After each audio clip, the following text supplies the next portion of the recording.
Hello दोस्तों, good evening. Dream of Bharat के YouTube channel में आप सभी लोगों का स्वागत है। दोस्तों, ऐतिहासिक श्रृंखला में हम पुनः उपस्थित हैं आप लोगों के सामने एक अगला वीडियो लेकर के। और आज का जो वीडियो ये बहुत ही इंटरेस्टिंग, बहुत ही मज़ेदार, बहुत ही रोमांटिक और बहुत ही महत्वपूर्ण टॉपिक है, क्योंकि आज हम राजपूत वंश के दो ऐसे शासकों के बारे में चर्चा करने वाले हैं जिनकी ख्याति इतिहास में सबसे ज़्यादा है, जो इतिहास में सबसे ज़्यादा प्रसिद्ध हैं। आज हम बात करेंगे चौहान वंश के शासक पृथ्वीराज चौहान या पृथ्वीराज तृतीय और गढ़वाल वंश के शासक जयचंद के बारे में। आज हम लोग पूरा डिटेल से कवर करेंगे, लेकिन टॉपिक पे आने से पहले एक छोटा सा निवेदन है, आप हमारे इस चैनल को सब्सक्राइब और शेयर करना बिल्कुल ना भूलिएगा। पिछले टॉपिक में हमने कवर किया था ऐतिहासिक श्रृंखला में ही चंगेज़ खां और तैमूर लंग के बारे में। ये टॉपिक भी बहुत ही इंपॉर्टेंट है, आप लोग ज़रूर इसको देखिएगा। आइए देख लेते हैं, लेकिन टॉपिक पे आने से पहले थोड़ा सा हम राजपूतों की उत्पत्ति की पृष्ठभूमि में थोड़ा समझ लें, क्योंकि राजपूतों की उत्पत्ति कैसे हुई, किस तरह से इनकी उत्पत्ति मानी जाती है। कहा जाता है कि एक वशिष्ठ ऋषि थे, वशिष्ठ ऋषि थे जिन्होंने माउंट आबू पर्वत पर एक यज्ञ किया था। दरअसल इनकी एक गाय थी कामधेनु गाय थी, और जिसको चुरा लिया था विश्वामित्र ने चुरा लिया था। और विश्वामित्र को परास्त करने के लिए ही उन्होंने आबू पर्वत पर, वशिष्ठ ने आबू पर्वत पर, और ये आबू पर्वत कहाँ है, तो ये आबू पर्वत है राजस्थान में। आबू पर्वत पर इन्होंने एक यज्ञ किया, और साथ ही साथ वशिष्ठ ऋषि यानी कि ऋषि जो होते थे, ऋषियों को जो असुर होते थे, राक्षस, वो उनको बहुत परेशान करते थे। राक्षस भी इनको जो है बहुत परेशान करते थे, राक्षस। और यज्ञ आदि में जो है ये लोग विघ्न डालते थे, जिसकी वजह से जो है इनसे निजात पाने के लिए वशिष्ठ ऋषि ने आबू पर्वत पर एक यज्ञ किया। और इसी यज्ञ से उत्पत्ति हुई राजपूतों की, यानी कि 4 राजपूत वंशों का उदय जो है यहीं से हुआ, जिसमें प्रमुख है चालुक्य, चौहान, परमार और प्रतिहार।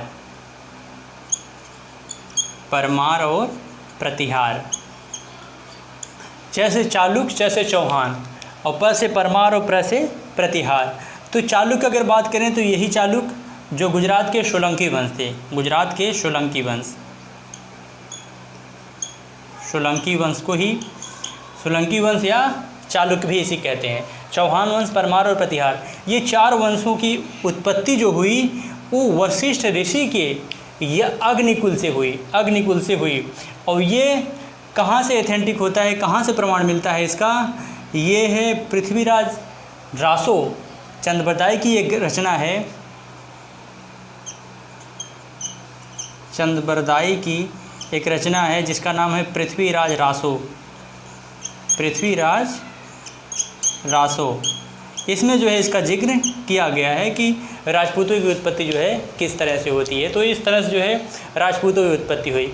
और राजपूतों की उत्पत्ति के दौरान अगर हम बात करें चौहान वंश की, यानी कि राजपूतों में सबसे लंबा वंश जो रहता है वो चौहान वंश रहता है। वो कौन रहता है? वो चौहान वंश रहता है।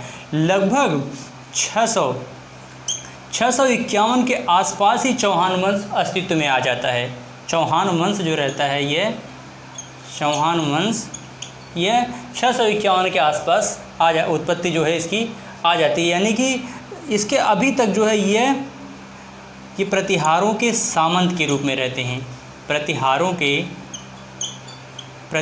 के सामंत के रूप में रहते हैं, प्रतिहारों के सामंत के रूप में। और चौहान वंश की जो नींव डालते हैं वो वासुदेव के द्वारा डाली जाती है। इसकी नींव वासुदेव के द्वारा जो है ये चौहान वंश की नींव डाली जाती है। और चौहान वंश को ही शाकंभरी के चौहान भी कहा जाता है, शाकंभरी। और शाकंभरी जो थी, ये शाकंभरी एक देवी का नाम है। शाकंभरी देवी थी जिनके जो है ये पूजा करते थे। इनकी इष्ट देवी थी, आराध्य थी, इनकी इष्ट देवी थी, जिसके नाम पर जो है इन्हें चौहान वंश या इसी को चाहमान वंश भी कहा जाता है। चाहमान वंश भी कहा जाता है, चाहमान वंश भी कहा जाता है। तो इस तरह से जो है चौहान वंश या चाहमान वंश की नींव किसके द्वारा डाली जाती है, तो वासुदेव के द्वारा डाली जाती है। और चौहान वंश जो है वो किसके सामंत थे, तो वो प्रतिहारों के सामंत थे। लेकिन आगे चल कर के जो है ये प्रतिहारों से अपने आप को स्वतंत्र कर लेते हैं। और इतिहास में जो सबसे ज़्यादा प्रसिद्ध है, इतिहास प्रसिद्ध, इससे पहले भी जो है कई महत्वपूर्ण प्रतापी शासक हुए, जिसमें अजय राज हो गए, अड़ो राज हो गए, सोमेश्वर हो गए, तो इस तरह से पृथ्वीराज द्वितीय हो गए। ये कई शासक हुए चौहान वंश में जो बहुत प्रतापी शासक थे। लेकिन सबसे ज़्यादा अगर इतिहास में किसी की चर्चा होती है तो वो पृथ्वीराज चौहान या पृथ्वीराज द्वितीय की चर्चा होती है। क्यों? क्योंकि इसके बारे में हम लोग आइए पूरा उनसे डिटेल जो है कवर करते हैं पृथ्वीराज चौहान के बारे में। इस तरह से ये राजपूतों की उत्पत्ति हुई, किस तरह से जो है चौहान वंश अस्तित्व में आया, ये हमने जो है पूरा डिटेल से कवर कर लिया। थोड़ा सा देख लेते हैं कि गढ़वाल वंश की स्थिति क्या है और ये कैसे जो है अस्तित्व में आता है। गढ़वाल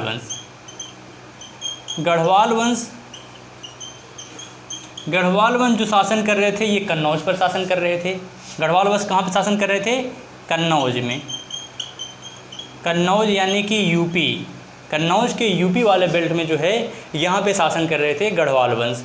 और ये जो चौहान वंश शासन कर रहे थे, ये चौहान वंश जो शासन कर रहे थे ये अजमेर पे शासन कर रहे थे। कहाँ शासन कर रहे थे?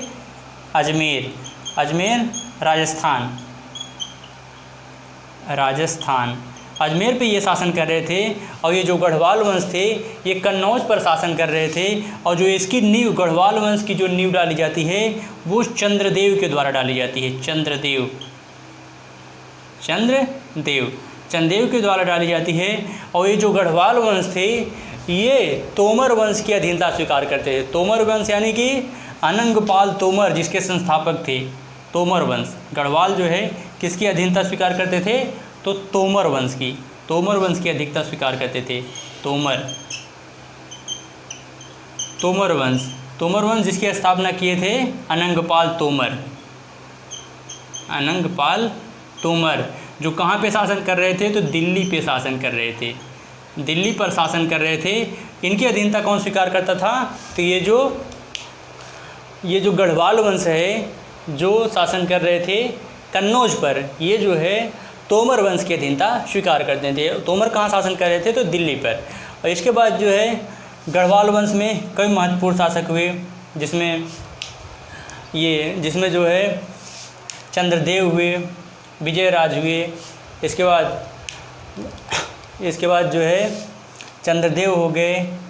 चंद्रदेव के बाद अगर आप देखेंगे विजयचंद हो गए। इसके बाद जयचंद हो गए।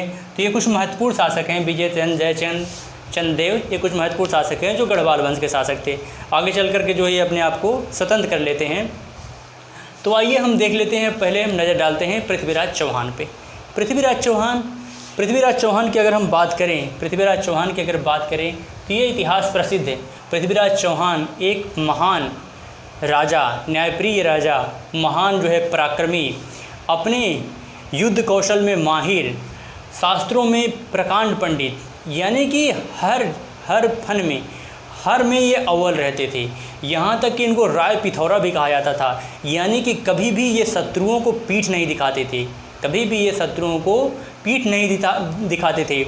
यानी कि इन्हें दल पुंगल भी कहा जाता है, यानी कि विश्व विजेता भी इन्हें कहा गया है। इतिहास में जो है इन्हें दल पुंगल की भी उपाधि दी गई है, यानी कि विश्व को विजेता। तो इस बात से आप अंदाज़ा लगा सकते हैं कि इनका व्यक्तित्व जो है कितना प्रभावशाली रहा है। यानी कि इन्होंने जो है यहाँ तक कि अजमेर के अलावा पे इन्होंने जो है अपना सिक्का दिल्ली में भी चलाया, यानी कि दिल्ली पे भी इन्होंने शासन किया।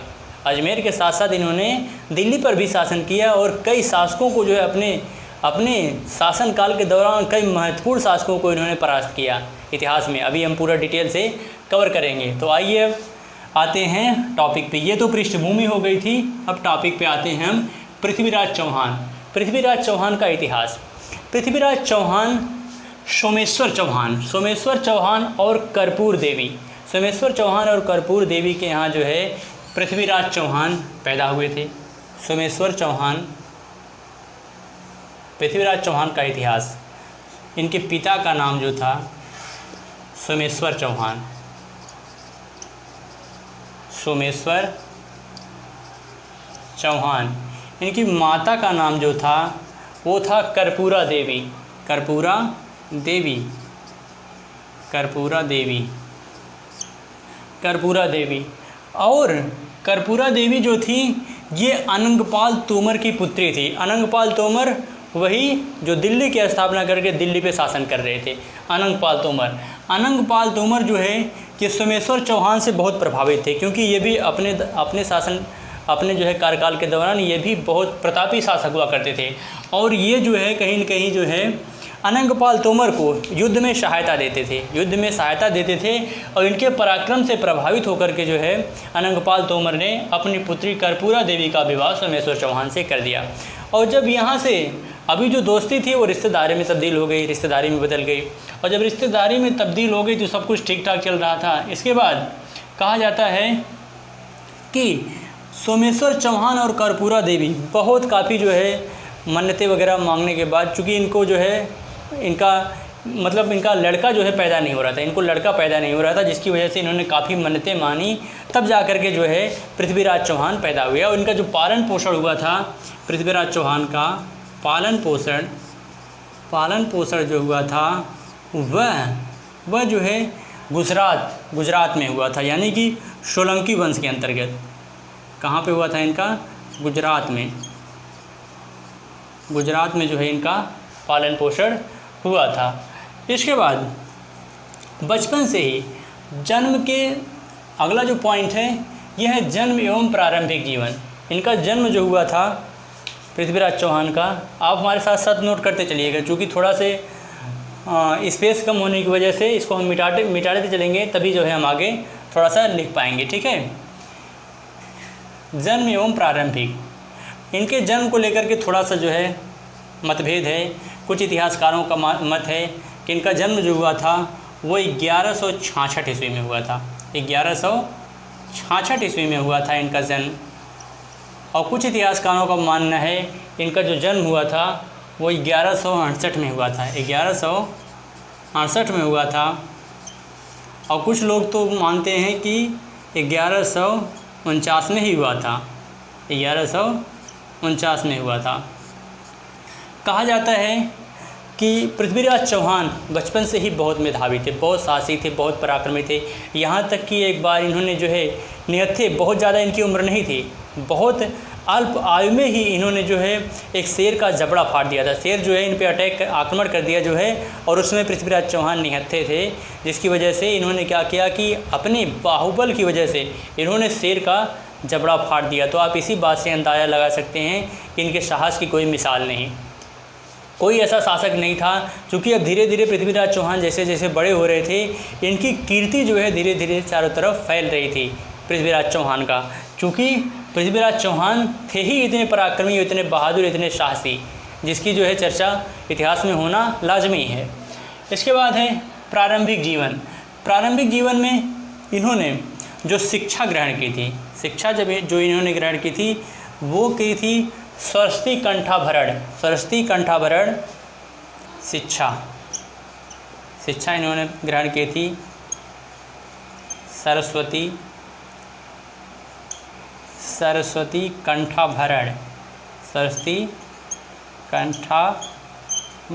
विद्यापीठ से सरस्वती कंठाभरण विद्यापीठ से जो है इन्होंने अपनी प्रारंभिक शिक्षा जो है ग्रहण की थी। और इनके शास्त्रों के जो इनके गुरु थे वो श्री रामचंद्र थे। शास्त्रों के इनके गुरु कौन थे? शास्त्रों के गुरु रामचंद्र थे।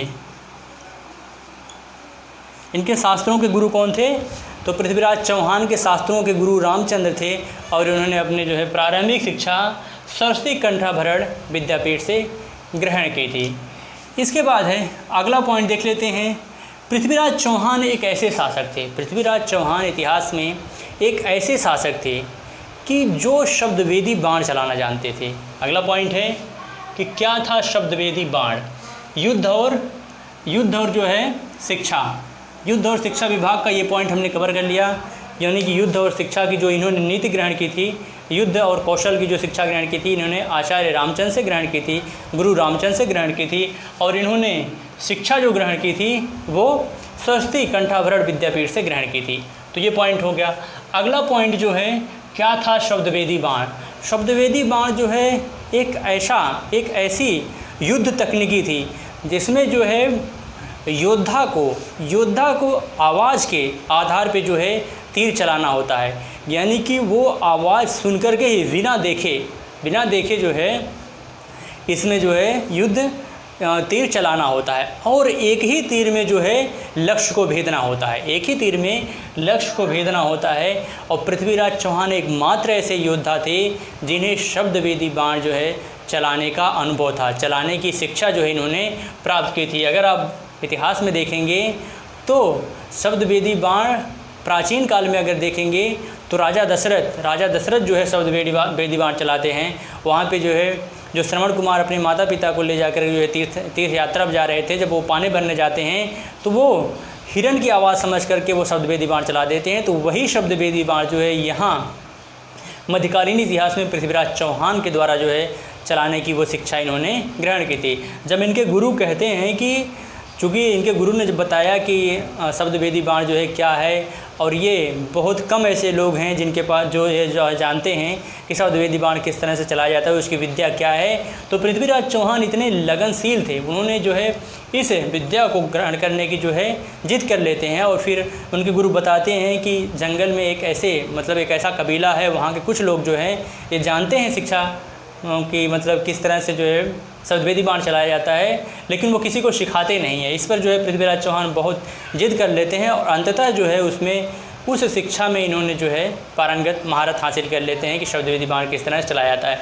न केवल जो है पृथ्वीराज चौहान सिर्फ युद्ध और तीर और धनुष और तीर जो है चलाने में माहिर थे, यहाँ की तलवार और भाला चलाने में भी इन्हें महारत हासिल थी। और इनकी तलवार का जो वज़न हुआ करता था वो लगभग 80 किलो के आसपास था। इनकी तलवार का जो वज़न होता था वो 80 किलो के आसपास होता था। तो आप इसी बात से अंदाज़ा लगा सकते हैं यदि 80 किलो की तलवार जब किसी शत्रु पे प्रहार करेगी तो उसकी क्या दिशा और दशा होगी, इस बात से आप अंदाज़ा लगा सकते हैं।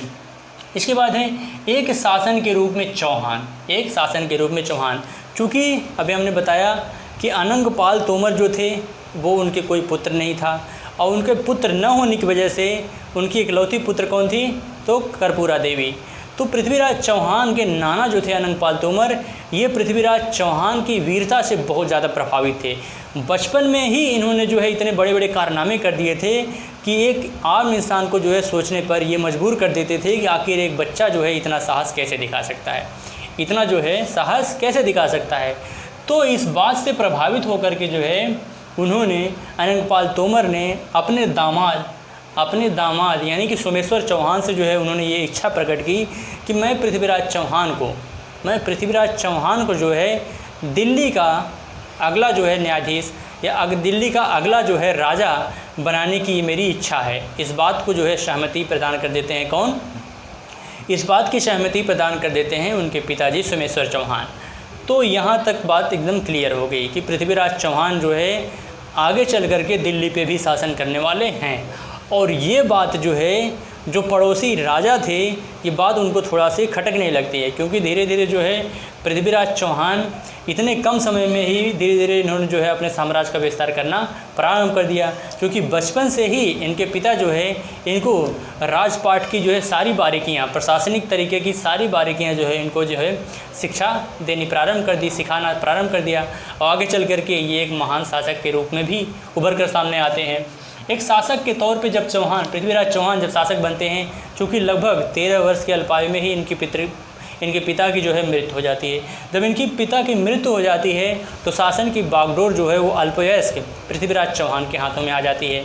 और इनकी संरक्षिका जो बनती हैं, पृथ्वीराज चौहान की संरक्षिका जो बनती हैं वो इनकी माता यानी कर्पूरा देवी जो होती हैं वो इनकी संरक्षिका के रूप में जो है कार्य करती हैं पृथ्वीराज चौहान की। इसके बाद जब इनके पिता की मृत्यु हो जाती है तो उस समय जो है पृथ्वीराज चौहान की उम्र मात्र 13 साल थी। लेकिन इन्होंने जो है क्या किया कि शासन प्रशासन को अपने हाथों में ठीक तरीके से लिया। इसके बाद इन्होंने जो है प्रजा को किसी तरीके से जो है इनके शासनकाल के दौरान प्रजा किसी भी तरीके से जो है किसी प्रकार के कष्ट का अनुभव नहीं कर रही थी। प्रजा एकदम सुखी और संपन्न थी।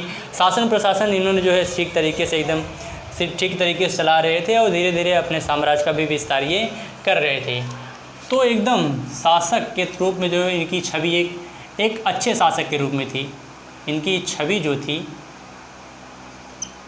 छवि अच्छे शासक के रूप में थी, अच्छे शासक के रूप में थी।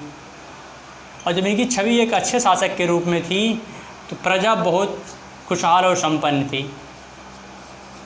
प्रजा बहुत खुशहाल और संपन्न थी।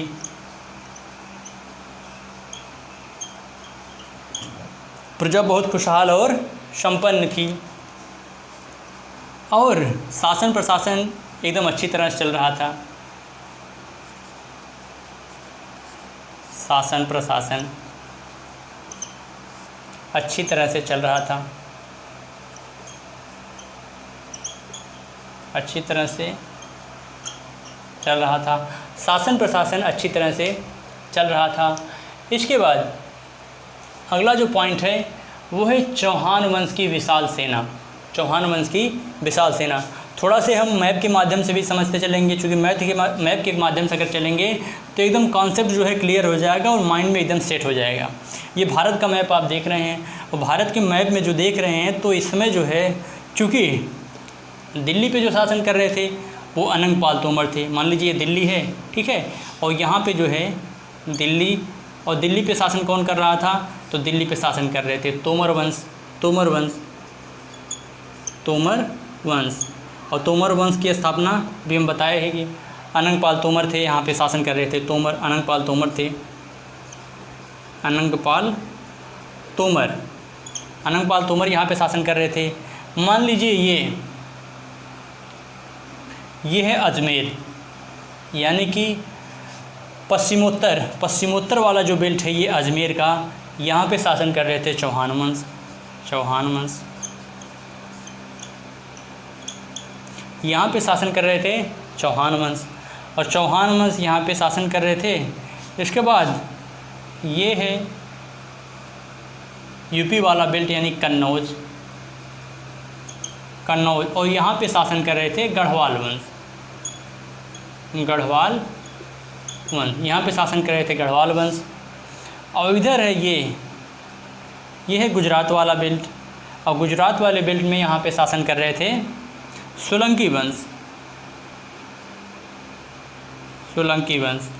गुजरात के सोलंकी जिन्होंने अपनी राजधानी अहिलवाड़ को बनाई हुई थी। अहिलवाड़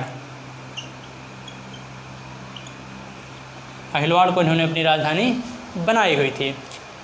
इसके बाद चौहान की विशाल सेना। पृथ्वीराज चौहान की एक विशाल सेना थी। लगभग इनकी सेना में कुल 3 लाख सैनिक थे।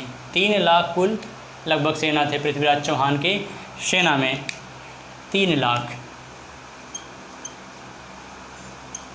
सेना थे।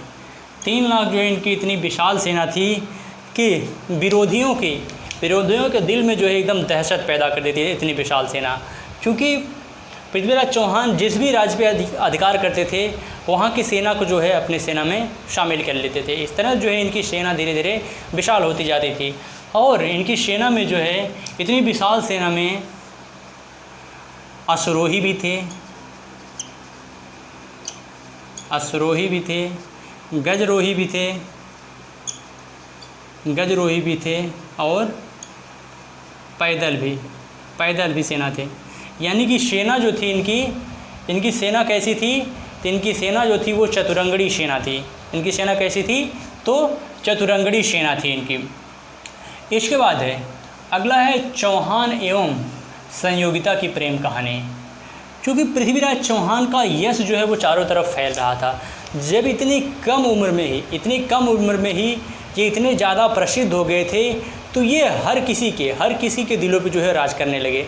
और वहीं पे अगर हम बात करें चौहान एवं संयोगिता की प्रेम कहानी, संयोगिता जो थी वो राजा जयचंद की पुत्री थी। और संयोगिता इतनी ज़्यादा खूबसूरत थी कि इसकी खूबसूरती किसी को भी मंत्रमुग्ध कर सकती थी। संयोगिता की खूबसूरती जो थी वो किसी को भी मंत्रमुग्ध कर सकती थी।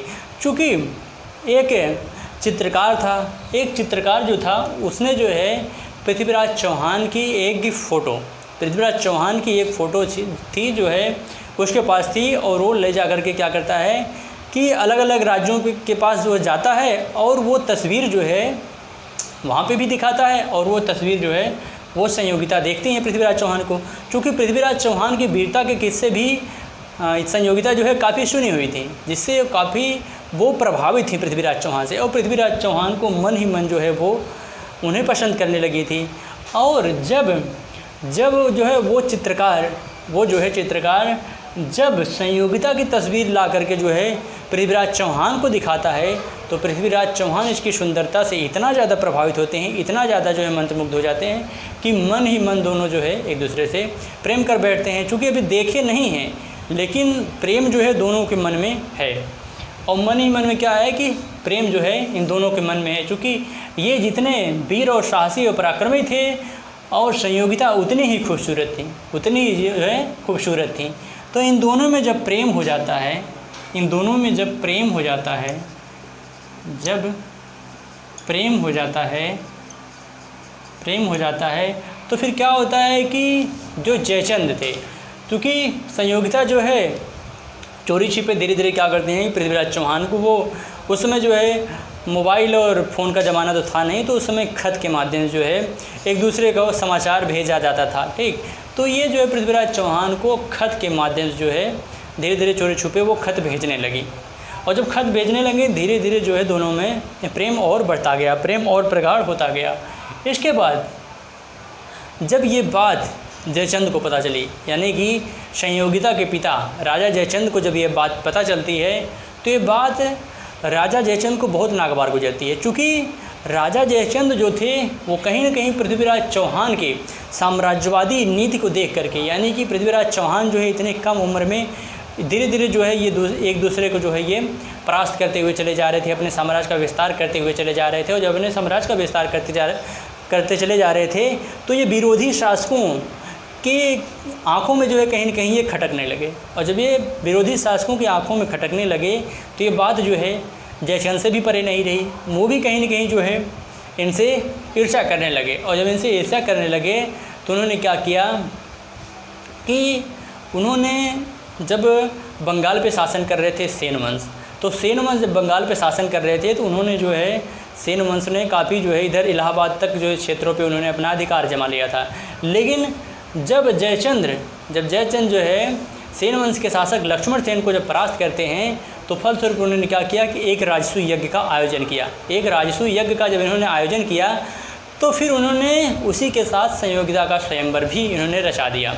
और उन्होंने जो है जब राजसूय यज्ञ का आयोजन किया, राजसूय यज्ञ का आयोजन उन्होंने इस उद्देश्य से किया था कि पूरे भारत में जो है पूरे भारत में शासन करने का उनका उद्देश्य था। एक छत्र राज्य जो है वो अपना स्थापित करना चाहते थे। राजसूय यज्ञ का मतलब है कि राजसूय यज्ञ में जो है शासक वो अपने अश्व को छोड़ता है, अपने घोड़े को जो है वो छोड़ता है, और वह घोड़ा जिस भी राजा के साम्राज्य से होकर गुजरता है, अगर जो है उस राजा को वह राजा जो है उस अश्व को नहीं पकड़ता है, तो इसका मतलब है कि उस राजा ने जो है इस शासक की अधीनता स्वीकार कर ली। यानी कि घोड़ा जो है उनके साम्राज्य से होकर के गुजर गया, कोई भी उस पर हस्तक्षेप नहीं किया, कोई पकड़ता नहीं है, तो इस तरह जो है उस शासक का उस राज्य पर क्या होता है कि अधिकार हो जाता है। उसने लगभग 8 सामंतों को जो है उसने अपनी अधीनता स्वीकार कराई। फलस्वरूप जो है ये बात है पृथ्वीराज चौहान को बिल्कुल नागवार गुजरी। पृथ्वीराज चौहान ये कभी नहीं चाहते थे कि ईर्ष्यालु किस्म का प्रवृत्ति का जो ये राजा जयचंद था, ये कभी भी जो है ये पूरे भारत पे जो है शासन करे। इस बात को जो है नागवार किसको गुजरी? पृथ्वीराज चौहान को।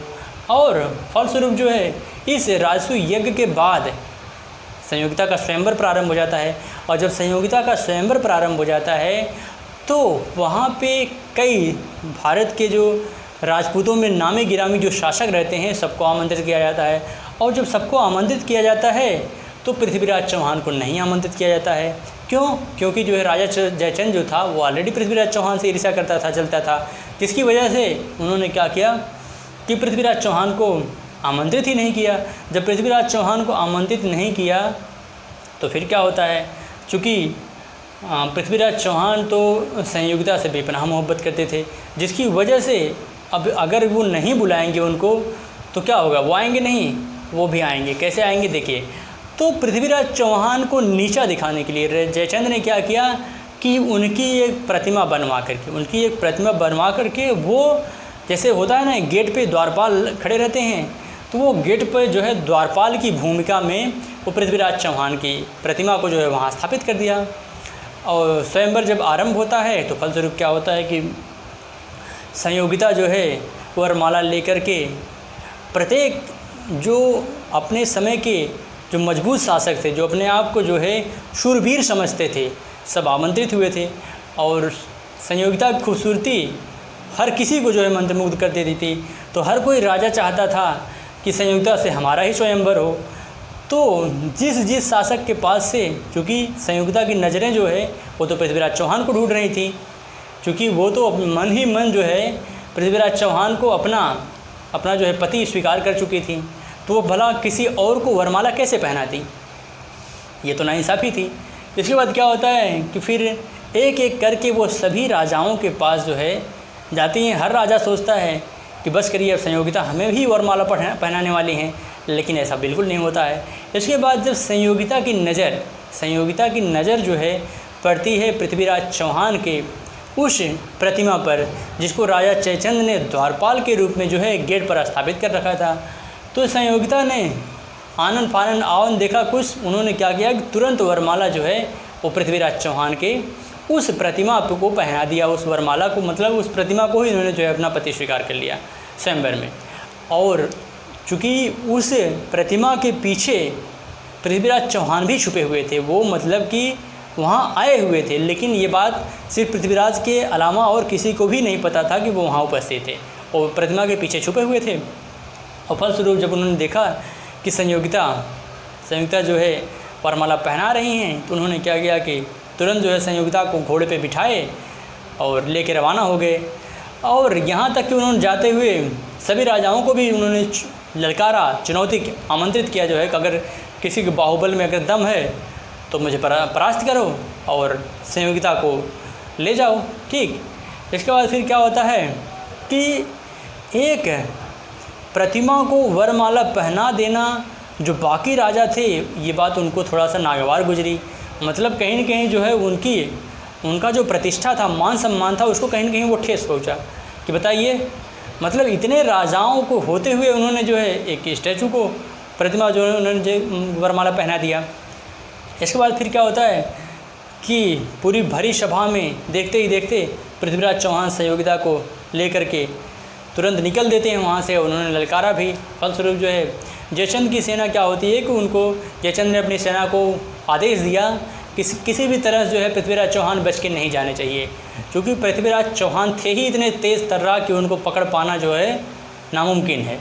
क्योंकि भाई पकड़ते भी क्यों, क्योंकि उन्होंने कोई ज़ोर ज़बरदस्ती तो की नहीं थी, क्योंकि संयोगिता ऑलरेडी जो है उनसे प्रेम करती थी और वो उन्हें पसंद करती थी, और वो स्वयं जो है घोड़े पे बैठी हुई थी। तो कोई सवाल ही नहीं होता कि उन्होंने जो है, क्योंकि उस समय जो है हिंदुओं की जो स्त्रियां होती थी उन्हें अपना वर चुनने का अधिकार होता था, और उन्होंने जो है अपनी मर्ज़ी से जो है वर को चुना। तो इसमें जो है इस तरह से उन्होंने क्या किया कि पृथ्वीराज चौहान को वरमाला पहनाई और आगे चल कर के लोग जो है शादी भी कर लेते हैं। इसके बाद अगला जो है फिर जयचंद की सेना जो है पृथ्वीराज चौहान को पकड़ नहीं पाती। फिर वो जो है अपने जो है स्वराज यानी कि दिल्ली जो है पहुंच जाते हैं फलस्वरूप। इसके बाद अगला जो पॉइंट है वह है गौरी चौहान का युद्ध। गौरी और चौहान का युद्ध। गौरी और चौहान के युद्ध से पहले थोड़ा सा पृथ्वीराज चौहान के बारे में, थोड़ा सा और युद्ध के बारे में देख लेते हैं। इससे पहले ही पृथ्वीराज चौहान ने सोलंकी के शासक भीम द्वितीय के खिलाफ इन्होंने युद्ध किया था। सोलंकी वंश के शासक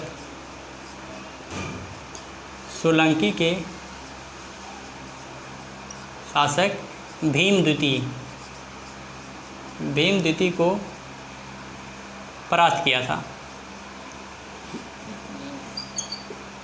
कहीं कहीं मिलता है इतिहास में कि परास्त किया था और कहीं कहीं मिलता है कि दोनों अजेय थे, कोई परास्त नहीं हुआ था। फलस्वरूप जो है काफ़ी धन जन की हानि होती है, लेकिन कोई परास्त नहीं होता है। इस तरह से जो है सोलंकी के शासक, इनके खिलाफ जो है पृथ्वीराज चौहान ने युद्ध किया था। इसके बाद जो अगला युद्ध हुआ था वो परमार वंश के शासक, परमार वंश के शासक परमार्द देव,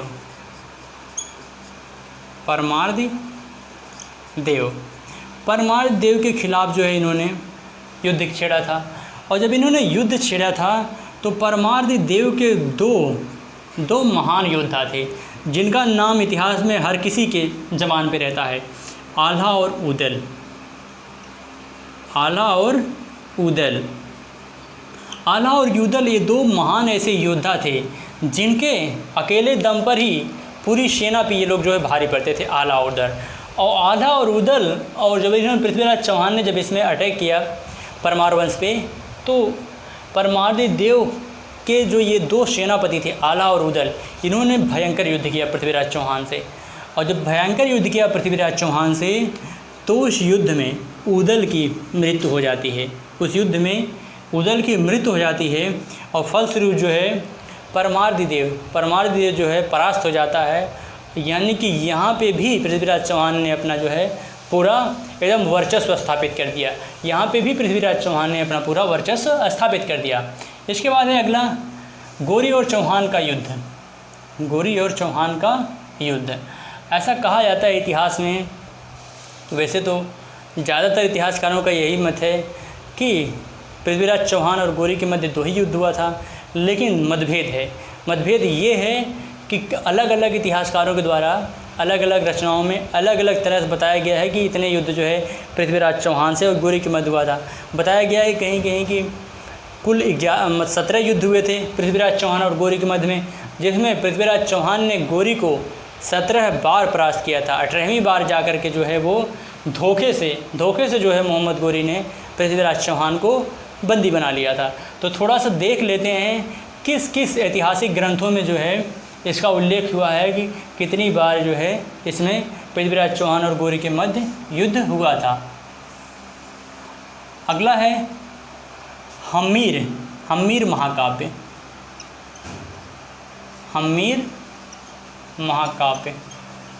हम्मीर महाकाव्य में ये बताया गया है कि पृथ्वीराज चौहान और मोहम्मद गौरी के मध्य 9 युद्ध हुआ था। अगला है पृथ्वीराज प्रबंध। अगला कौन सा साहित्य ग्रंथ है? पृथ्वीराज प्रबंध। पृथ्वीराज प्रबंध में ये बताया है कि चौहान और गौरी के मध्य 8 युद्ध हुए थे। अगला है प्रबंध कोश। अगला कौन सा महाकाव्य है? काव्य है कौन सा? प्रबंध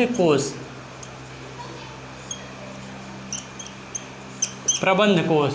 और प्रबंध कोश में जो बताया गया है कि वह कुल पृथ्वीराज चौहान और गौरी के मध्य 21 युद्ध हुए थे, जिनमें सभी युद्ध में जो है पृथ्वीराज चौहान ने गौरी को परास्त किया था। गौरी जो है मुँह की खाया था।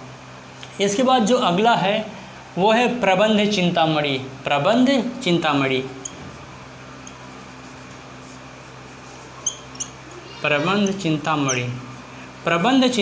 में ये बताया गया है कि गौरी और चौहान के मध्य कुल 22 युद्ध हुए थे। कुल कितने युद्ध हुए थे? 22 युद्ध हुए थे। तो हम्मीर महाकाव्य में कुल बताया गया है 9 युद्ध हुआ था। पृथ्वीराज प्रबंध में कुल बताया गया है 8 युद्ध हुआ था। और प्रबंध कोश में कुल 21 युद्ध हुआ था। जबकि प्रबंध चिंतामणि में कुल 22 युद्ध हुआ था। इस तरह से ये अलग अलग महाकाव्यों में ये बताया गया है। जबकि अगर देखें तो विदेशी साहित्यों में, विदेशी या मुस्लिम साहित्यकारों के द्वारा जो बताया गया है वो तबकात ए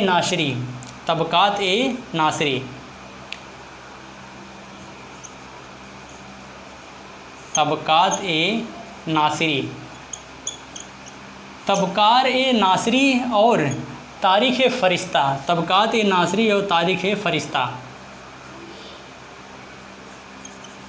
तारीख़ फ़रिश्ता, तारीख़ फ़रिश्ता, इसमें बताया गया है कि तराइन का प्रथम और द्वितीय ये दोनों युद्ध हुए थे। ये दो जो है ग्रंथ हैं, जो पुस्तक हैं, तबक़ात नासरी और तारीख़ फ़रिश्ता, इसमें बताया गया है कि कुल जो है तराइन का प्रथम और द्वितीय युद्ध हुआ था, जिसमें प्रथम युद्ध में पृथ्वीराज चौहान ने गौरी को परास्त किया था और द्वितीय युद्ध में गौरी ने जो है पृथ्वीराज चौहान को परास्त किया था। जबकि कुछ ऐसे ग्रंथ हैं जिसमें ये बताया गया है कि पृथ्वीराज चौहान और गौरी के मध्य सिर्फ तराइन का द्वितीय युद्ध ही हुआ था, प्रथम युद्ध नहीं हुआ था।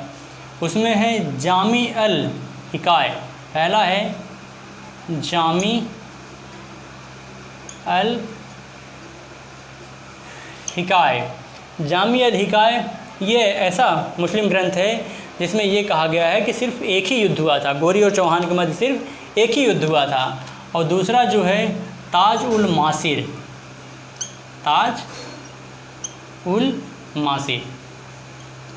ताज उल मासिर और जामी अल हिकाय, ये दो ऐसे जो है ग्रंथ हैं जिसमें ये बताया गया है कि इनके मध्य जो है सिर्फ एक ही युद्ध हुआ था, दो युद्ध नहीं हुआ था, जिसमें जो है गौरी ने पृथ्वीराज चौहान को परास्त कर दिया था।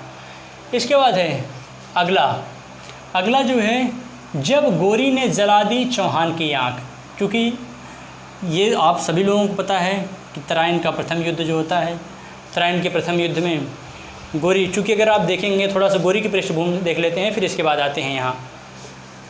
चूँकि मोहम्मद गौरी जो था वो गौर वंश का था, क्योंकि गजनी वंश के पतन के बाद जो अगला वंश आता है अफ़गानिस्तान में वो गौर वंश आता है, और गौर वंश का जो प्रमुख शासक रहता है वो मोहम्मद गौरी रहता है। और वो धीरे धीरे जो है इधर मुल्तान सिंध वगैरह पे जो है अधिकार करते करते, क्योंकि इससे पहले जो है गौरी इधर से सिंध के रास्ते जो है वह इधर से आक्रमण किया पश्चिमोत्तर से, तो यहाँ पे इसको टक्कर दिया सोलंकी वंश का शासक भीमद्वितीय। सोलंकी वंश का शासक भीमद्वितीय जो है जब इसने यहाँ पे इसको बहुत बुरी तरह से परास्त किया, और जब बुरी तरह से इसको परास्त किया तो इसके मंसूबा पर पानी फिर गया, क्योंकि ये भारत में जो है साम्राज्य विस्तार करना चाहता था भारत को, क्योंकि ये भारत की जो है यहाँ की आर्थिक गतिविधियों का जो है शोषण करना चाहता था, क्योंकि ये भारत के प्रभाव के बारे में इसने काफ़ी सुना था। इससे पहले जो है महमूद गजनवी इसकी प्रेरणा का स्रोत रहा था। तो जब यहाँ से ये परास्त होता है तो ये गजनी लौट जाता है, और जब ये गजनी लौट जाता है तो अब जब ये दोबारा अटैक करता है तब ये पंजाब के रास्ते करता है, पंजाब और मुल्तान के रास्ते। और जब यहाँ पे ये इधर, चूँकि अब इधर क्या होता है कि इधर ये जो है पूरा जीत लेता है, जीत करके अपने साम्राज्य का विस्तार कर लेता है। और जब ये पंजाब को भी जीत लेता है, जब पंजाब को यहाँ जीत लिया इसने पंजाब को, और जब पंजाब को जीत लिया तो अब गौरी की और चौहान की जो सीमाएं थी, जो इनके साम्राज्य की सीमाएं थी, वो एक दूसरे से टकराने लगी। और जब एक दूसरे से टकराने लगी तो जाहिर सी बात है अब तो संघर्ष होना ही है। इसके बाद फिर क्या होता है कि तराइन के प्रथम युद्ध में, तराइन के जो प्रथम युद्ध हुआ 1191 में तराइन का प्रथम युद्ध हुआ। और तराइन के प्रथम युद्ध में पृथ्वीराज चौहान ने गौरी को बुरी तरह से परास्त किया, और बुरी तरह से परास्त किया। इसके बाद फलस्वरूप क्या होता है कि गौरी को उसने जीवन दान दे दिया, पृथ्वीराज चौहान ने इन्हें जीवन दान दे दिया, इसको मारा नहीं। क्योंकि राजपूतों का एक अपना वसूल हुआ करता था, उस दौर में राजपूतों का एक वसूल हुआ करता था कि राजपूत जो है कभी निहत्थे पर वार नहीं करते थे, और जिसने जो है आत्मसमर्पण कर दिया उसको जो है वो कभी उस पर अटैक नहीं करते थे। चूँकि इससे पहले हमने बताया कि जो अलग अलग महाकाव्य थे जिसमें बताया गया है कि 17 बार जो है मोहम्मद गौरी ने पृथ्वीराज चौहान के खिलाफ़ युद्ध किया, और हमेशा जो है परास्त होता था, हमेशा जो है पृथ्वीराज चौहान उसे क्षमा दान दे देते थे। तो गौरी कहता था कि अरे पृथ्वीराज चौहान, अगर तुम मुझे क्षमा दे दोगे, ठीक, या मुझे तुम अगर जीवन दान दे दोगे तो मैं ये समझूंगा कि मैं अल्लाह के रूप में पृथ्वीराज चौहान को देख रहा हूँ, क्योंकि अल्लाह भी यही चाहता है, अल्लाह चाहता है कि वो जो है उसके गुनाहों की सज़ा वो माफ़ कर देगा, उसके गुनाहों की सज़ा वो माफ़ कर देगा।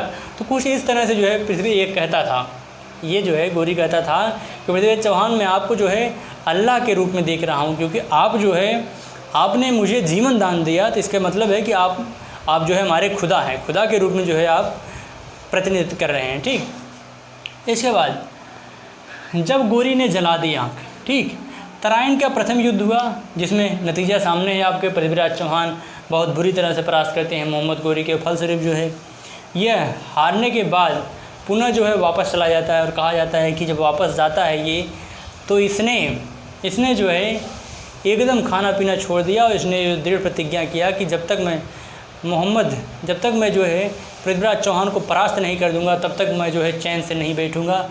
फलस्वरूप ये लगभग 1 वर्षों की कठिन तपस्या के बाद जो है इसने क्या किया कि दोबारा अटैक किया। दोबारा जब अटैक किया 1192 में, जबकि ऐसा माना जाता है कि चूँकि जब पृथ्वीराज चौहान ने संयुक्ता का हरण कर लिया, तो चूँकि ऑलरेडी जो है उसकी पहले से जो है पृथ्वीराज चौहान से दुश्मनी थी, शत्रुता थी जयचंद की, तो फलस्वरूप जयचंद जो है अपना प्रतिशोध लेने के लिए जो है उसने क्या किया कि गौरी से जो है उसने वो मिल लिया। और जो गौरी से मिल लिया, चूँकि इससे पहले जो है 1189 और 1190 और 1190 2 युद्ध हुआ था पृथ्वीराज चौहान और जयचंद के मध्य, और इन दोनों में जो है भयंकर भीषण युद्ध हुआ, जिसमें कई ढेर सारे योद्धा मारे गए और नतीजा कुछ भी नहीं निकला। फलस्वरूप जो है उसने सोचा कि क्यों ना जो है, चूँकि मोहम्मद गौरी जो था ये भी परास्त था पृथ्वीराज चौहान से, तो ये भी कहीं न कहीं जो है अपना प्रतिशोध लेना चाहता था, और वही प्रतिशोध जो है जयचंद लेना था, दोनों को उनसे प्रतिशोध लेना था। तो इस तरह से दोनों आपस में मिल लिए। चूँकि यह मोहम्मद गौरी जो है 17 बार परास्त हुआ था, तो वो जयचंद कहता है कि इस तरह से तुम जो है कभी भी पृथ्वीराज चौहान को परास्त नहीं कर सकते हो, इस तरह से जो है तुम पृथ्वीराज चौहान को कभी भी परास्त नहीं कर सकते हो। तो उसने कहा कि तो फिर किस तरह से जो है पृथ्वीराज चौहान को परास्त किया जा सकता है। तो उसने कहा, जयचंद ने बताया कि ऐसा है कि पृथ्वीराज चौहान जो है सुबह के समय रोज़ जो है शाकंभरी देवी के दर्शन के लिए जाते हैं पूरी सेना के साथ। उस समय जो उनके पास कोई अस्त्र शस्त्र नहीं रहता है, इस समय इस तरह से जो है तुम उन पे आक्रमण करके, क्योंकि तुम प्रत्यक्ष रूप से आमना सामना मुकाबला करके तुम पृथ्वीराज चौहान को कभी परास्त नहीं कर सकते हो, इस तरह से तुम्हें छल का सहारा लेना चाहिए। मोहम्मद गौरी ने कहा कि मैं पृथ्वीराज चौहान को परास्त करने के लिए किसी भी नियम का उल्लंघन कर सकता हूँ, मैं सारे जो है रूल रेगुलेशन जो युद्ध के हैं सभी को बगल में रख दूंगा, लेकिन मुझे किसी भी तरह से पृथ्वीराज चौहान को परास्त करना है। इसके बाद फिर क्या होता है, क्योंकि 1192 में जो है तराइन के द्वितीय युद्ध में फिर जो है वो अटैक करता है पृथ्वीराज चौहान पे, और उसने जो है अपनी सेनाओं को 5 टुकड़ियों में विभाजित कर दिया, और 5 टुकड़ियों में जब विभाजित कर दिया तो चारों तरफ से जो है उसके सेना घेर लेते हैं। उसकी सेना जब घेर लेते हैं, चूँकि पृथ्वीराज चौहान भी निहत्थे थे और उनकी सेना भी निहत्थी थी, तो फलस्वरूप जब इनकी सेना जो है अस्त्र शस्त्र लेने, चूँकि घिर चुके थे, शस्त्र लेने के लिए निकलते हैं, फलस्वरूप जो है उसी में तुरंत युद्ध स्टार्ट हो जाता है और मारे जाते हैं। तो पृथ्वीराज चौहान को बंदी बना लिया जाता है, कुछ इस तरह से जो है स्टेटमेंट है इतिहास में, लेकिन ये कितना प्रमाणित है इसकी अभी कोई पुष्टि नहीं हो पाई है। इसके बाद जो है, जबकि प्रमाणित जो है वह 2 ही युद्ध माना जाता है, तराइन का प्रथम युद्ध, तराइन का द्वितीय युद्ध। तराइन के द्वितीय युद्ध में जो है ये माना जाता है कि गौरी जो है पृथ्वीराज चौहान को परास्त करता है और फलस्वरूप उन्हें बंदी बना लेता है। इसके बाद जब गौरी ने जला दी चौहान की आंख, क्योंकि पृथ्वीराज चौहान को जब गिरफ्तार करता है, पकड़ करके वो गजनी लेके चला जाता है। कहाँ लेके चला जाता है? गजनी, यानी कि अफ़गानिस्तान। जब ये गजनी लेके चला जाता है पृथ्वीराज चौहान को, तो यहाँ पे जो है इसने बहुत सारी जो है यातनाएं दी और यहाँ तक कि जो है इन्हें शारीरिक मानसिक हर तरह से प्रताड़ित किया। शारीरिक मानसिक, कुछ इस तरह से जो है इसने बहुत ज़्यादा पृथ्वीराज चौहान को प्रताड़ित किया। इसके बाद फलस्वरूप क्या होता है कि वो पृथ्वीराज चौहान को इस्लाम स्वीकार करने के लिए भी वो ऑफ़र देता है कि तुम ऐसा है, मैं तुम्हें तुम्हारा राज्य भी वापस कर दूंगा और तुम्हें मुक्त भी कर दूंगा, तुम जो है इस्लाम स्वीकार कर लो, ठीक। लेकिन पृथ्वीराज चौहान चूँकि भाई क्षत्रिय थे, राजपूत थे, आन बान शान के लिए जीते और मरते थे, तो ये बात तो हो ही नहीं सकती थी कि उसकी ये बात स्वीकार कर लें, ठीक। फलस्वरूप जो है दुश्मन के गिरोह में होने के बावजूद, दुश्मन के देश में होने के बावजूद भी पृथ्वीराज चौहान के माथे पर किसी भी प्रकार की सिकुड़न तक नहीं थी, किसी प्रकार की शिकन तक नहीं थी। फलस्वरूप जो है इन्होंने कहा कि मैंने तुम्हें 17 बार दान दिया है, तुम मुझे क्या दे सकते हो, तुम मुझे कुछ नहीं दे सकते हो।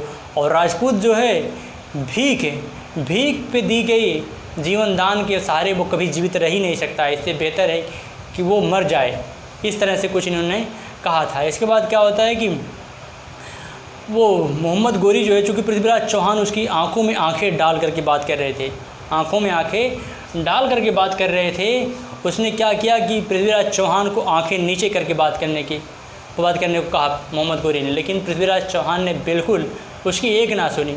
फलस्वरूप जो है उसने क्या किया कि गर्म सलाखों से उनकी आंखें जो है निकलवा ली, उनकी आंखें निकलवा ली, यहाँ तक कि उनकी आंखों में जो है लाल मिर्च का पाउडर उनकी आंखों में डाला जाता था। आंखें निकलवा ली, आंखें गर्म सलाखे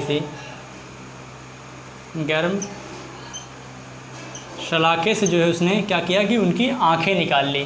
और जब उनकी आंखें निकाल ली, इसके बाद आंखों में जो है उनके मिर्च डालता था। इस तरह से जो है गोरी ने पृथ्वीराज चौहान की आंख को जला दिया।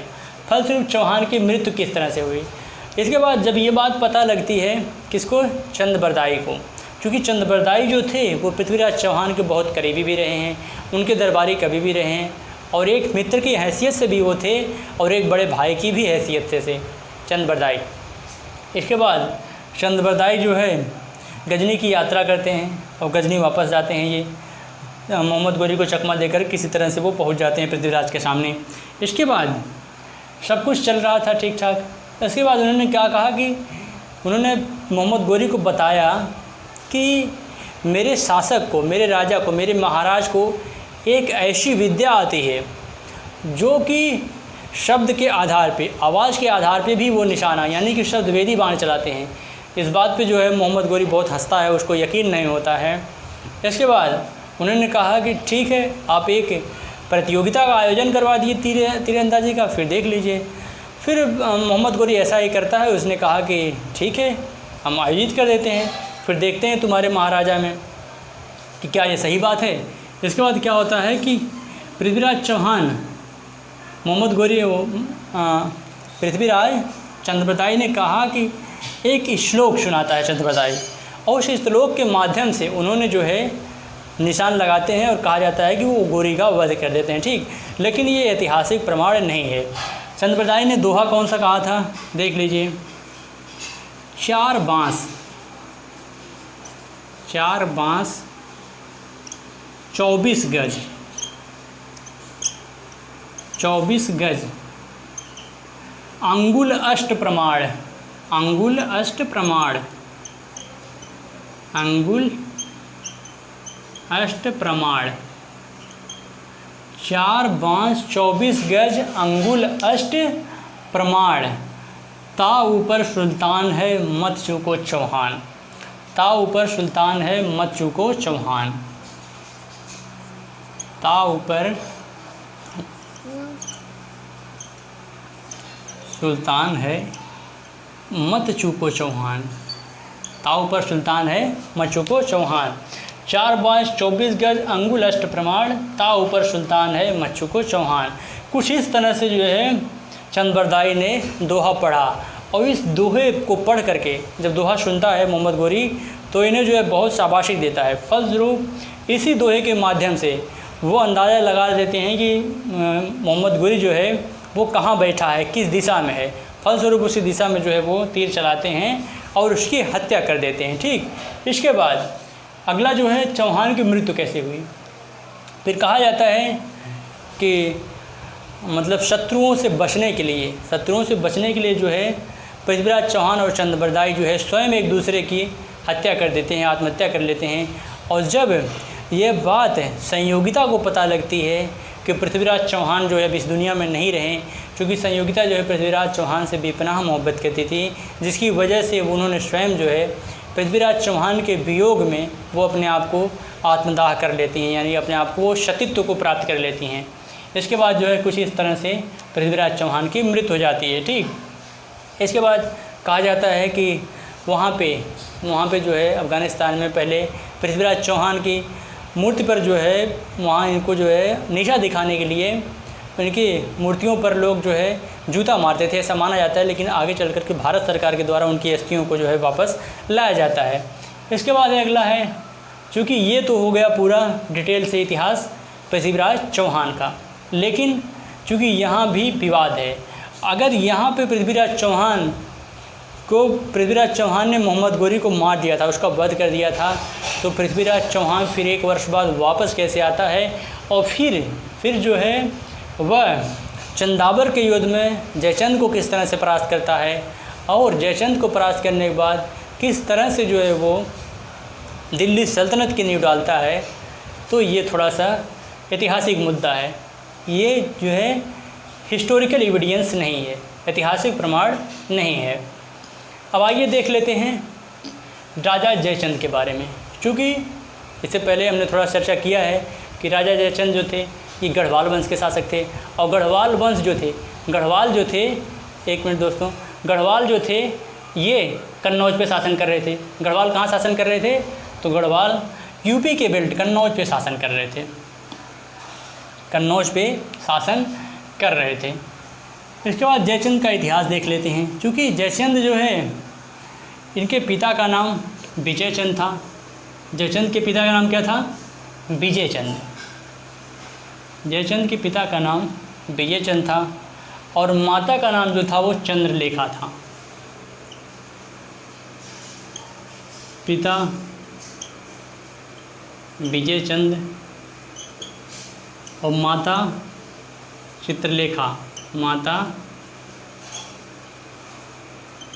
चित्रलेखा। पुत्री जो थी वो संयोगिता थी, पुत्री संयोगिता थी और इनका जो पुत्र था उसका नाम है हरिश्चंद्र। इनके पुत्र का नाम क्या था?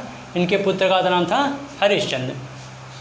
इस तरह से जो है ये जयचंद का इतिहास हो गया। इनके पिता का नाम विजयचंद, माता का नाम चित्रलेखा, इनकी पुत्री का नाम जो था संयोगिता था, पुत्र का नाम हरिश्चंद्र था। चूँकि कन्नौज जो था, कन्नौज शासन कर रहा था गढ़वाल वंश पे। गढ़वाल जो है यूपी वाला ये जो बेल्ट है।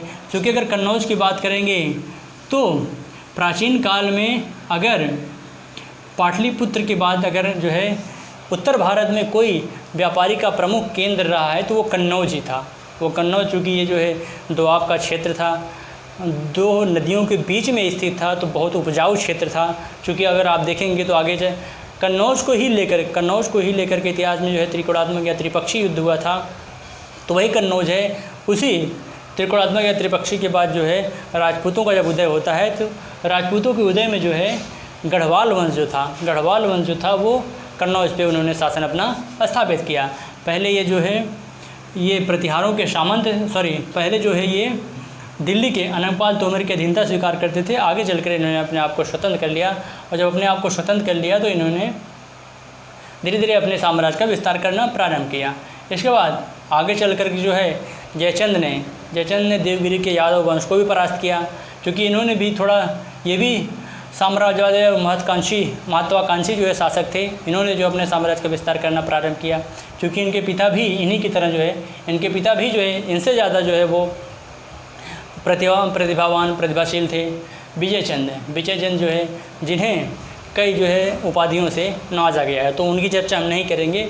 बात हम किसकी करेंगे? जयचंद की। चूँकि जयचंद जो थे, इसके बाद क्या होता है कि इन्होंने धीरे धीरे अपने साम्राज्य का जब विस्तार किया तो इन्होंने जो है देवगिरी के यादव वंश को परास्त किया। देवगिरी के यादव वंश को परास्त किया। इसके बाद इन्होंने जो है देवगिरी के यादव वंश को परास्त करने के बाद इन्होंने सोलंकी वंश को भी परास्त किया। सोलंकी वंश को भी परास्त किया और आगे चल कर के इन्होंने सेन वंश को भी परास्त किया।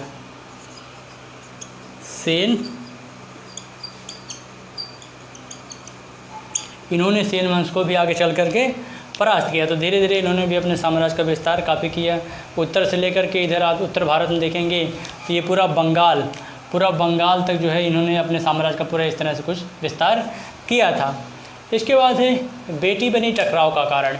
चूँकि जो है सब कुछ ठीक ठाक चल रहा था, साम्राज्य का विस्तार हो ही रहा था, इसके बाद इन्होंने राजसूय यज्ञ किया ही था। राजसूय यज्ञ के दौरान जो है इन्होंने धीरे धीरे अपनी प्रतिष्ठा काफ़ी जो है बढ़ा ली थी। इसके बाद अगला जो पॉइंट है वो बेटी बनी टकराव का कारण। अगला जो पॉइंट है वो है बेटी बनी टकराव का कारण है। क्योंकि इनकी बेटी यानी कि संयोगिता जो है अगर पृथ्वीराज चौहान से मोहब्बत ना करती तो इतिहास कुछ और जो है इसका दृष्टिकोण कुछ और होता। इतिहास जो है कोई और नज़रिया जो है होता इतिहास का।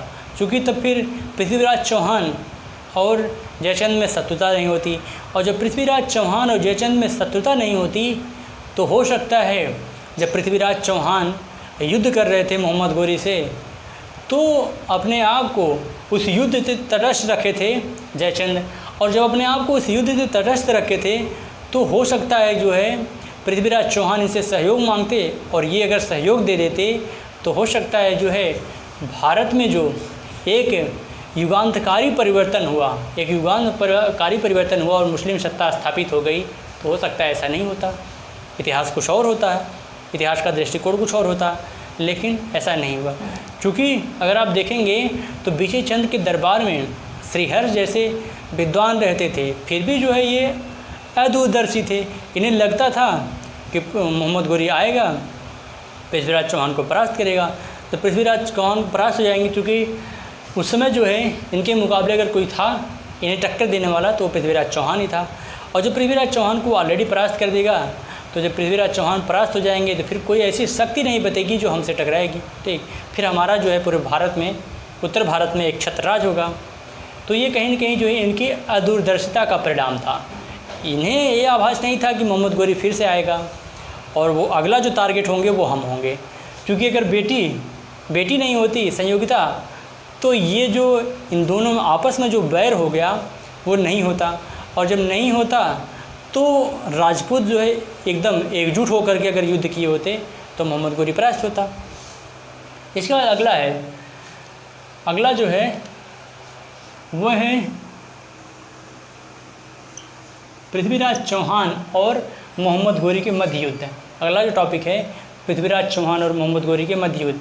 अगला जो युद्ध होता है वो चंदावर का युद्ध होता है 1194 में। अब जब चंद्रबरदाई ने अपनी रचना पृथ्वीराज रासों में उन्होंने कहा कि पृथ्वीराज मोहम्मद गोरी जो है मारा गया, जब मोहम्मद गोरी मारा गया तो फिर यहाँ 1194 चंदावर के युद्ध में किस तरह से वो जयचंद से युद्ध किया, तो ये थोड़ा सा जो है सोचने वाली बात है। चंदावर के युद्ध में 1194 में चंदावर का युद्ध, चंदावर का युद्ध। चूँकि पृथ्वीराज चौहान को परास्त करने के बाद गोरी जो है उसके हौसले 7वें आसमान पे थे, और अब वो जो है भारत को लूटने के साथ साथ भारत में जो है वो अपनी सत्ता स्थापित करना चाहता था, और वो यहाँ पे जो है इस्लाम धर्म का प्रचार प्रसार करना चाहता था। क्योंकि वो अपने मंसूबों पर धीरे धीरे वो कामयाब हो रहा था। अब कोई जयचंद के अलावा और कोई बचा ही नहीं था, क्योंकि जयचंद ने जब ऑलरेडी जो है पृथ्वीराज चौहान के विरुद्ध जाकर के वो जब मोहम्मद गोरी से वो हाथ मिला लिया तो ऑलरेडी जो है वो कमज़ोर हो गया जयचंद, कमज़ोर हो गया।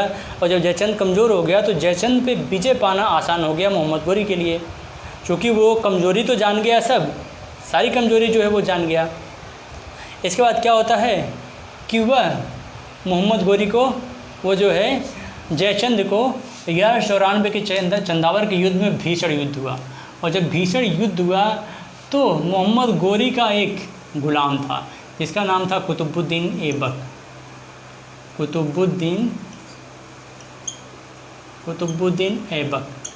कुतुबुद्दीन ऐबक जो था यह भी इस युद्ध में भाग लिया था चंदावर के। और चंदावर का जब भी युद्ध, भीषण युद्ध हो ही रहा था, ठीक, क्योंकि ये लग रहा था कि जयचंद जो है विजित हो जाएंगे और मोहम्मद गोरी हार जाएगा। इसी दरमियान क्या होता है कि राजा जयचंद जो थे वो अपने गज पे सवार होकर के युद्ध कर रहे थे। इसी दौरान कुतुबुद्दीन ऐबक ने एक तीर मारी। एक तीर जो है कुतुबुद्दीन ऐबक की, एक तीर जयचंद की आंख में लग गई। जयचंद की एक तीर जयचंद की आंख में लग गई। फलस्वरूप जो है जयचंद हाथी से नीचे गिर जाता है, और जब हाथी से नीचे गिर जाता है फलस्वरूप जो है भगदड़ मच जाती है। और जब भगदड़ मच जाती है तो यहीं पे जो है वो परास्त हो जाता है। और जब यहीं पे परास्त हो जाता है जयचंद, तो फलस्वरूप क्या होता है कि अब धीरे धीरे जो है एकदम कोई शासक ही नहीं बचा था भारत में जो इसका जो है विरोध करता। फलस्वरूप जो है अपने संरक्षण में जो है इसने क्या किया, मोहम्मद गोरी ने, क्योंकि अभी यह शासन यहाँ पे करना नहीं चाहता था, ये वापस जाना चाहता था अपने वतन। तो फलस्वरूप क्या हुआ कि इसने जो है जयचंद के पुत्र हरिश्चंद्र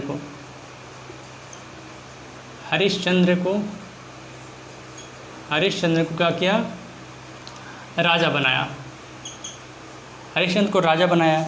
कहा जाता है कि जब हरिश्चंद्र को यह राजा बना दिया तो आगे चल करके हरिश्चंद्र जो है अपने आप को स्वतंत्र कर लेता है। और स्वतंत्र करके जो है जितना भी, क्योंकि जब यहाँ पे मोहम्मद गोरी जब इसको परास्त कर देता है तो जितने भी हिंदू के मंदिर वगैरह रहते हैं सारे मंदिर वगैरह तोड़े जाते हैं, मूर्तियों को तोड़ दिया जाता है, बाकायदा जो है लूटा जाता है, नगरों को लूटा जाता है, एकदम पूरी तरह जो है लूटपाट एकदम मचा दिया जाता है।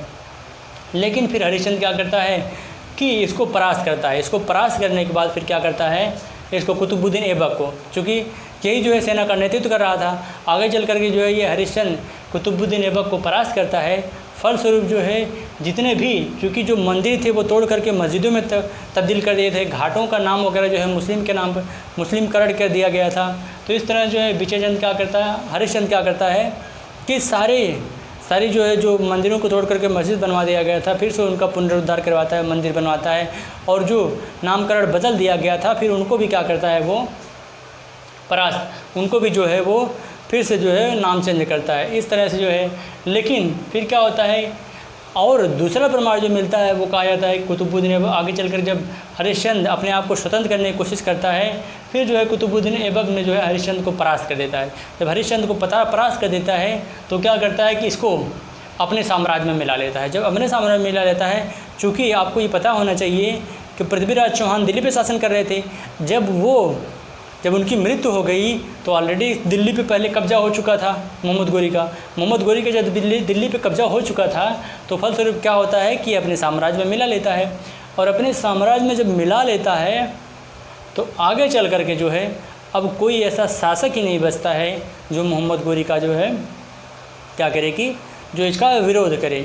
इस तरह से जो है राजा जयचंद की भी कहानी ख़त्म हो जाती है। राजा जयचंद भी मारे जाते हैं, इनका भी जो है यहीं पे इनका अस्तित्व समाप्त हो जाता है।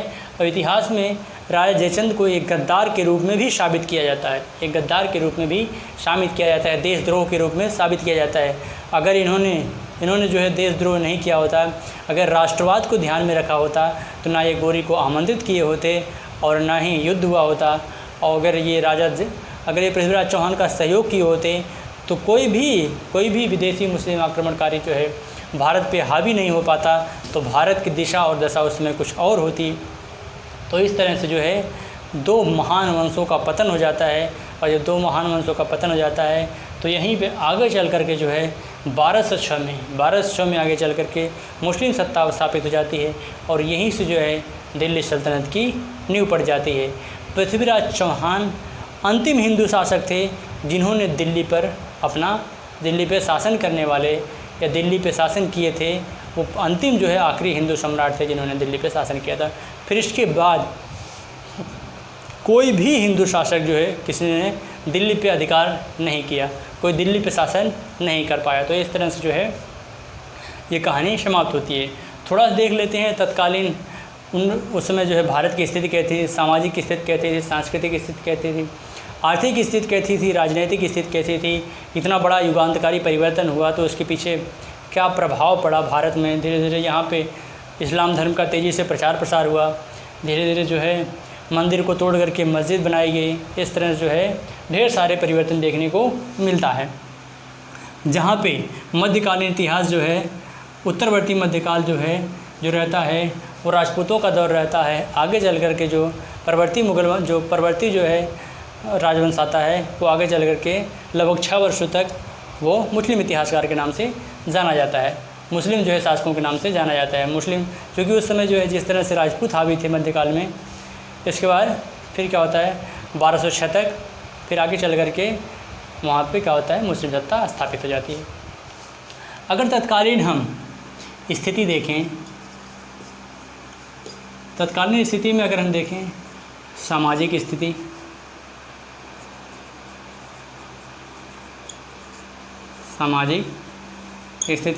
अगर सामाजिक स्थिति में देखें, क्योंकि दोनों समकक्ष जो है, दोनों मन समकक्ष रहे हैं तो सामाजिक स्थितियाँ दोनों की सेम थी। समाज जो है यहाँ पे 4 वर्णों में विभाजित था। समाज 4 वर्णों में विभाजित था। 4 वर्णों में विभाजित होने की वजह से ब्राह्मण, क्षत्रिय, वैश्य और शूद्र, तो सबका अलग अलग कार्य विभाजन था। तो जो ब्राह्मण जो होते थे उन्हें सर्वोच्च स्थान प्राप्त था, तो वो अध्ययन अध्यापन का कार्य, वेदों का पठन पाठन का जो कार्य होता था वो ब्राह्मण का होता था। क्षत्रिय जो होता था उसके जिम्मे प्रोटेक्शन की जिम्मेदारी होती थी, यानी कि राष्ट्र की सुरक्षा की जिम्मेदारी जो होती थी वो क्षत्रिय की होती थी। तो आप अगर इस बात से अंदाज़ा लगा सकते हैं कि अगर सभी वर्णों के लोग जो है अगर सेना में शामिल होते तो हो सकता है सेना और विशाल होती। हो सकता है जब सेना और विशाल होती तो जो है युद्ध होता तो परिणाम उसका कुछ और होता। क्योंकि भाई राजपूत अकेले कितना संभालेंगे, वैश्य और शूद्र इन लोगों को किसी तरह का कोई जो है अधिकार प्राप्त नहीं था समाज में, तो ये तो सेना वगैरह जो है भाग ले नहीं सकते थे। तो इस तरह से सामाजिक स्थिति में कुछ थी। सामाजिक स्थिति में अगर आप देखेंगे तो यहाँ पे चूँकि वर्चस्व भाई था, किसी तरह से जो है यहाँ पे समाज में जो महिलाएं वगैरह थी किसी प्रकार का उनको अधिकार नहीं होता था। जो उच्च वर्ग की महिलाएं थी उन्हें तो अधिकार था, लेकिन जो निम्न वर्ग की महिलाएं थी उन्हें किसी प्रकार का भी अधिकार नहीं होता था। इसके बाद उनके साथ जाति होती थी। यहाँ तक कि अगर आप देखेंगे तो जो सती प्रथा थी वो अपने चरम सीमा पे थी। सती प्रथा का मतलब ये है कि जब किसी भी व्यक्ति की मृत्यु हो जाती थी तो उसकी पत्नी को जो है उसके साथ जला दिया जाता था, जिंदा जला दिया जाता था, अगर उसकी नहीं मर्जी होती थी तो भी। तो ये समाज में जो है कुरीतियाँ अपने चरम सीमा पर व्याप्त थी समाज में। और रूढ़िवादी और आडंबरवादी जो है अपने जो है चरम सीमा पे था। तो इस तरह से जो है समाज धीरे धीरे अपने पतन की तरफ जा रहा था, और यही वजह है कि विदेशी आक्रमणकारी जो है भारत में हावी हुए। इसके बाद आर्थिक स्थिति देखें। आर्थिक स्थिति बात करें तो उसमें जो है आय का मुख्य स्रोत जो होता था वो टैक्स होता था, कर। आय का मुख्य स्रोत जो होता था वो क्या होता था, कर। यानी कि किसान जो है कृषि करता था और टैक्स देता था, और फलस्वरूप जो है ज़्यादा से ज़्यादा जो है धन धार्मिक क्रियाकलापों में, मंदिर वगैरह बनवाने में आदि में खर्च होता था। इस तरह से तो ये थी धार्मिक स्थिति। मंदिरों आदि में जो है देवदासियों की नियुक्ति होती थी, देवदासी जो है मंदिरों में रहती थी। तो कुछ ये इस तरह जो है परंपरा थी। इसके बाद धार्मिक स्थिति की बात करें कि अंधविश्वास जो है अपने चरम सीमा पे था। बहुदेववाद जो है कांसेप्ट था। सभी जो है अलग अलग वर्गों के लोग अपने अपने जो है इष्ट देवी देवताओं की पूजा करते थे। तो इस तरह से जो है कुछ धार्मिक स्थिति थी। इसके बाद धर्म के माध्यम से ही शासन प्रशासन किया जाता था। धर्म के माध्यम से ही शासन प्रशासन संचालित किया जाता था। शासन प्रशासन संचालित किया जाता था। धर्म के माध्यम से ही शासन और प्रशासन संचालित किया जाता था। तो कुछ इस समय जो है देश की जो स्थिति थी, भारत की जो स्थिति थी, कुछ इस तरह थे। सामाजिक स्थिति, आर्थिक राजनीतिक स्थिति, इसके बाद धार्मिक स्थिति, सांस्कृतिक स्थिति कुछ इसी तरह से जो है थी। तो मुझे लगता है कि ये टॉपिक अब यहीं पे जो है पूरा कवर होता है, और ऐसा कोई भी क्वेश्चन नहीं होगा जो इससे बाहर होगा, और ऐसा कोई पॉइंट नहीं बचा है जिस टॉपिक पे हमने चर्चा नहीं किया है। ठीक, तो अब इसी के साथ हमें इजाज़त दीजिए। जय भारत, जय हिंद।